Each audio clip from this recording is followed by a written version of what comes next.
It's not often you come across something really spooky and disturbing, but this is what happened to me today when I was out for a walk around Nottingham.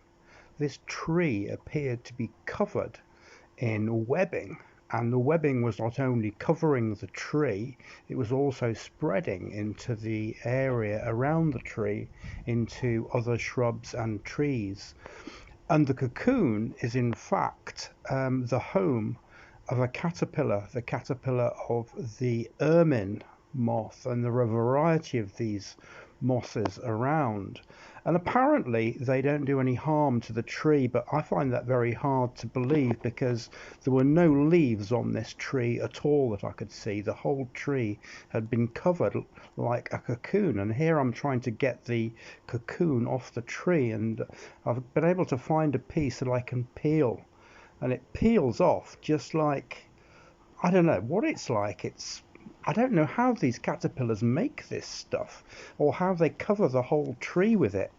They must put a lot of energy, these caterpillars, into covering the tree, and apparently it is for protection. But I can't really see any good reason for covering the whole tree, including the trunk. And I couldn't see any caterpillars on the trunk, but here on the branches, and where there's some webbing, you can see a number of caterpillars, and there's a black striped one. It may be a different species from the other one I showed you, or maybe just older, but the webbing is quite macabre, really, like something from a horror film, and not really very nice to come across. I think most of the caterpillars have maybe disappeared as moths now, because I couldn't see that many caterpillars, and often in the webbing in these trees that are covered, you find loads of caterpillars.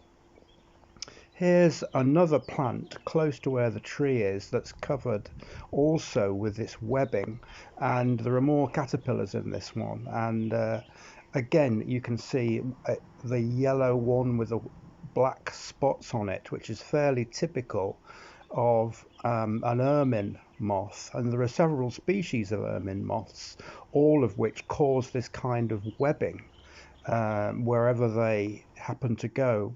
This is a close-up of the caterpillar, and you can see it's yellow with rows of black spots on it, and as I say, that's fairly typical of an ermine moth. And there's another one, maybe a bit younger, maybe a bit older, but the black dots are larger on this one. I think as the caterpillars age, they tend to change in appearance. And here's some details on the ermine moths. Apparently, they don't damage the trees that they infest. So when they've gone, the tree or the shrub may recover. I'm not so sure about that myself. This tree looks dead. Thanks for watching.